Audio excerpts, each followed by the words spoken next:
Kembali di Anju Sore, pemirsa, poster dan selebaran agar tragedi Kanjuruhan diusut tuntas bertebaran di Malang, Jawa Timur. Sementara polisi telah menaikkan tragedi Kanjuruhan ke penyidikan, namun belum ada tersangka.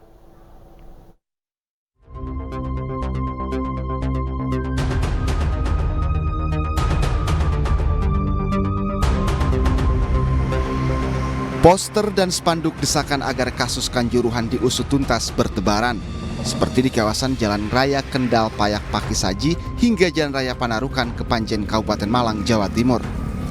Poster yang berisi tuntutan dipasang oleh supporter yang ingin keadilan bagi korban.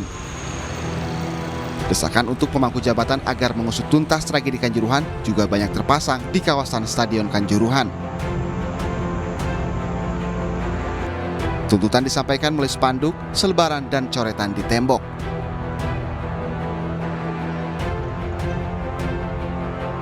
Tagar usut tuntas tragedi Kanjuruhan juga menggema di lini masa Twitter. Tagar ini telah dicuitkan lebih dari 20.000 akun.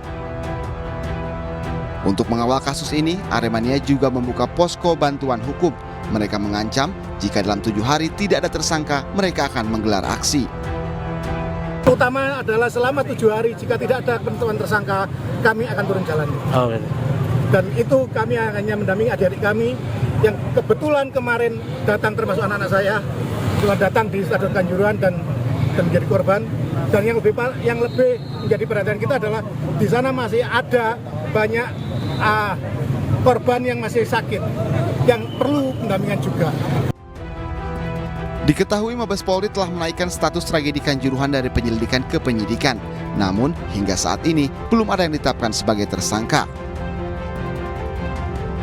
Sementara Presiden Joko Widodo memerintahkan Menko Polhukam membentuk tim pencari fakta. Presiden memberikan waktu 3 minggu agar tim gabungan pencari fakta mengusut tuntas tragedi berdarah ini. Tim Liputan iNews melaporkan. Pemirsa, polisi telah menaikkan penyelidikan tragedi Kanjuruhan menjadi penyidikan, namun belum ada tersangka yang ditetapkan. Sementara itu, desakan publik untuk usut tuntas tragedi Kanjuruhan terus bergema. Dan untuk membahasnya sudah bergabung bersama kami anggota TGIPF Akmal Marhali di studio. Selamat sore, Bang Akmal. Selamat sore, salam sepak bola. Salam sepak bola. Juga sudah bergabung bersama kita semua anggota Kompolnas Albertus Wahyu dan Koordinator Posko Bantuan Hukum Aremania ada Mas Indra. Selamat sore, Pak Wahyu dan Mas Indra. Salam satu jiwa Arema, selamat sore. Selamat sore, salam satu jiwa. Saya pertama ingin ke Mas Akmal terlebih dahulu. Bang Akmal, pertama kali yang akan dilakukan oleh anggota TGIPF mulai bekerja dari mana? Apa yang akan pertama kali dilakukan? Yang pertama adalah mengumpulkan seluruh data dan fakta ya. Baik itu data primer, sekunder, tersier. Pokoknya seluruh data harus kita kumpulkan sebagai bahan-bahan untuk menjadi pertimbangan dalam membuat laporan kejadian martabat. Oke, bicara tentang masukan dari berbagai pihak, saya ingin ke Pak Wahyu. Pak Wahyu, kemarin Anda melakukan kunjungan ke Stadion Kanjuruhan. Kemudian apa yang Anda dapatkan dari sana? Fakta-fakta apa saja yang Anda dapatkan di sana? Baik, terima kasih Mas. Teman-teman semua, termasuk dari Arema Mania, kami kemarin sempat ketemu kita. Siap Mas. Di stadion, terus terang saja kalau kita melihat fisiknya itu memang untuk pertandingan-pertandingan yang berkualifikasi besar seperti kemarin itu sangat riskan.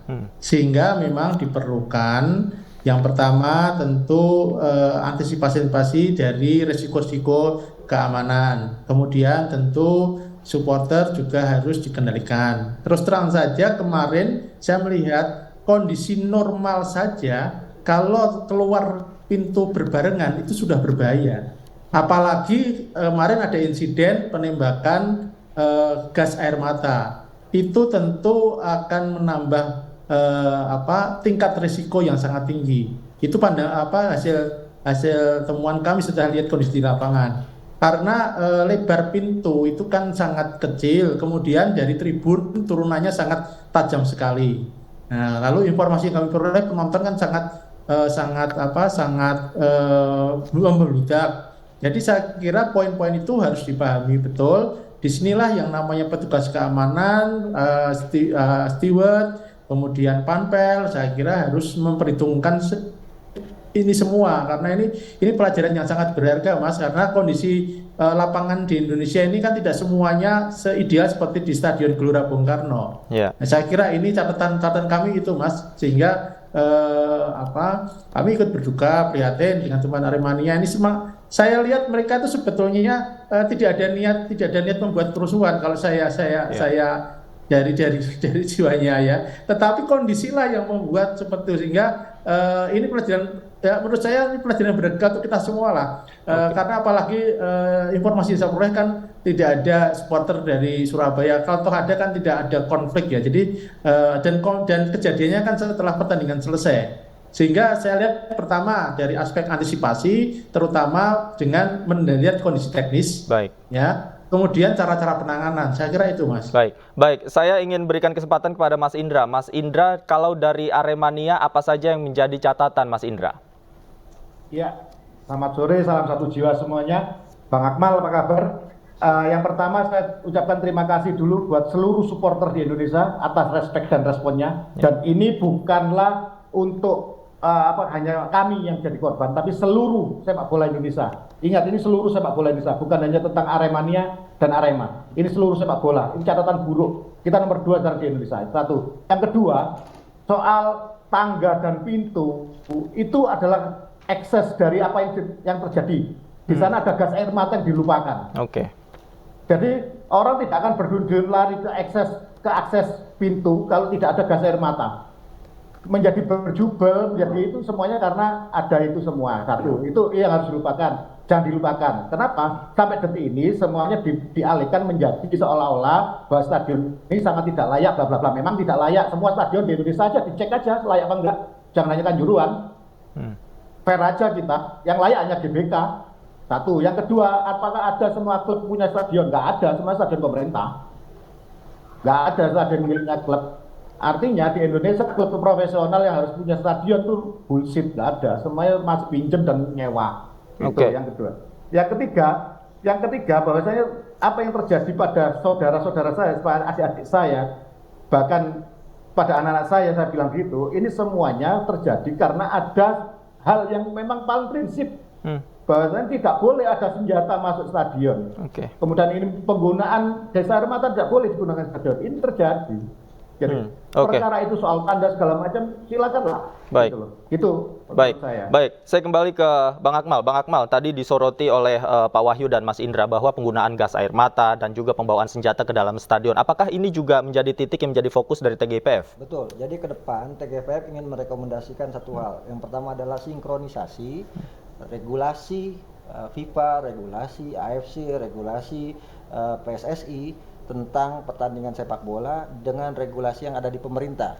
Misalnya terkait dengan regulasi SOP yang dimiliki oleh polisi sebagai pengamanan. Sehingga kemudian sinkronisasi ini diharapkan menjadi protap khusus untuk penanganan pertandingan sepak bola. Ini penting, kenapa? Karena kasus kemarin misalnya gas air mata dan sebagainya ada kelalaian di sini. Kelalaian siapa? Kelalaian PSSI tentunya. Kenapa? PSSI sudah diberikan kitab suci dari FIFA, namanya FIFA Safety and Security Stadium Regulation, di mana di situ salah satu aturannya pasal 19 poin B tidak boleh ada senjata api dan gas air mata yang digunakan untuk penanganan pertandingan sepak bola. Nah, kemudian ini tidak disampaikan kepada polisi. Jangan pernah berpikir bahwa polisi ini kemudian semua punya passion di bola. Jangan pernah berpikir Kapolres, Kapolda itu punya perhatian di bola. Karena mereka juga tidak kemudian misalnya petugas-petugas polisi selama ini dan selamanya akan bertugas Stadion Kanjuruhan karena mereka kan bermutasi gitu setiap saat. Artinya maksud Anda tidak semua polisi diberitahukan, disosialisasikan tentang aturan ini oleh PSSI? Bukan ini tidak pernah, bahkan tidak ada yang disosialisasikan. Ini yang disayangkan, kalau ada pasti nggak ada gas air mata dan senjata itu gitu kan. Ini problem kita ke depan yang harus kita benahi, bahkan harus kita perbaiki ke depan. Misalnya di FIFA Safety Security Stadium itu ke depan itu sebenarnya polisi bukan garda terdepan dalam pengamanan pertandingan sepak bola, tapi yang garda terdepan ini adalah steward gitu kan. Kalau di Liga Inggris itu ada kemudian yang pakai rompi menghadap penonton, itu steward. Outsourcing security yang diberdayakan bukan polisi tapi sipil yang kemudian memantau gerak-gerik penonton yang ada di stadion, dan apabila ada yang melakukan gerak-gerik mencurigakan maka kemudian ditangkap, atau ada yang masuk invasi ke lapangan ditangkap, tapi ditangkap mereka tidak ada yang bawa pentungan, tidak ada yang bawa tameng. Kemudian juga ketika ditangkap cuma dirangkul, dibawa keluar, nggak ada yang dipukulin gitu kan. Nah, inilah kenapa esensi sepak bola itu hiburan. Karena apa? Karena memang yang di dalam lapangan semua datang ke stadion untuk menyaksikan hiburan.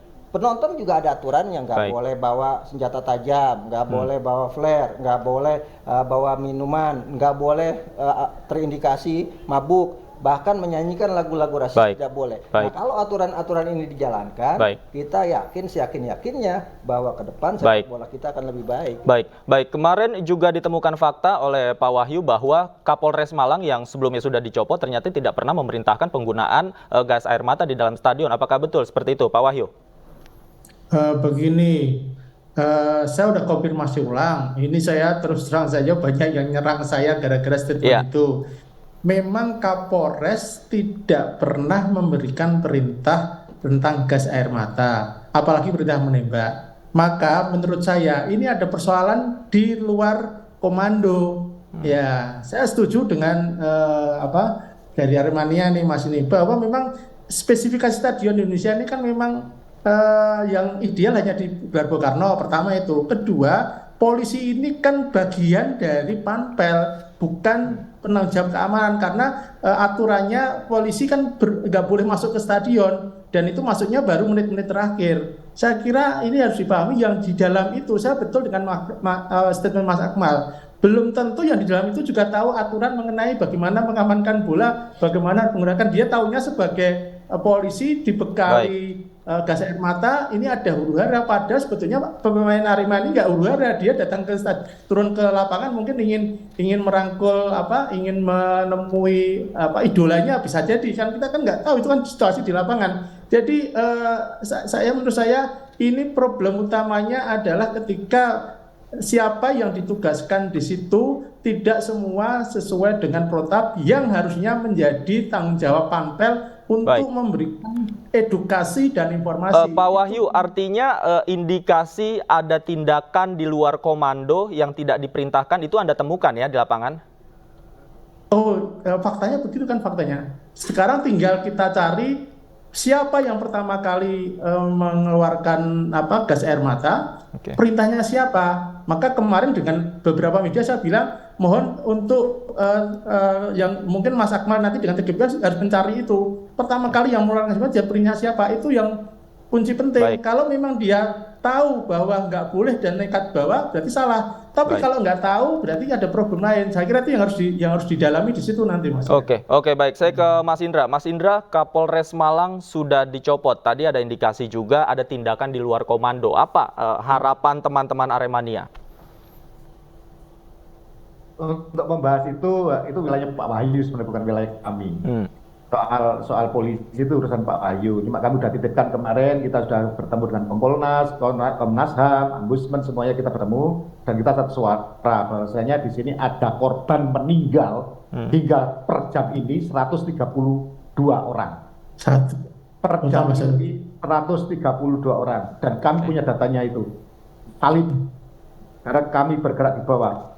Kami tidak bisa mengekspos untuk yang meluka karena terus kami data, karena banyak yang langsung pulang tidak masuk rumah sakit. Bukan 131 ya, seperti yang selama ini diberitakan, diinformasikan. 131 per kemarin jam 10. Per jam ini tambah satu lagi 132. Gitu. Itu data dari kami. Baik. Satu. Yang kedua, kami sebenarnya tidak menuntut macam-macam. Kami menuntut ditegakkannya hukum seadil-adilnya, setegak-tegaknya. Jadikan hukum sebagai panglima di negeri ini. Siapapun yang bersalah harus dihukum, tidak hanya dicopot, harus dihukum. Jangan hanya Kapolres dong, kasihan Kapolres. Yang lebih tinggi dong, yang punya wilayah.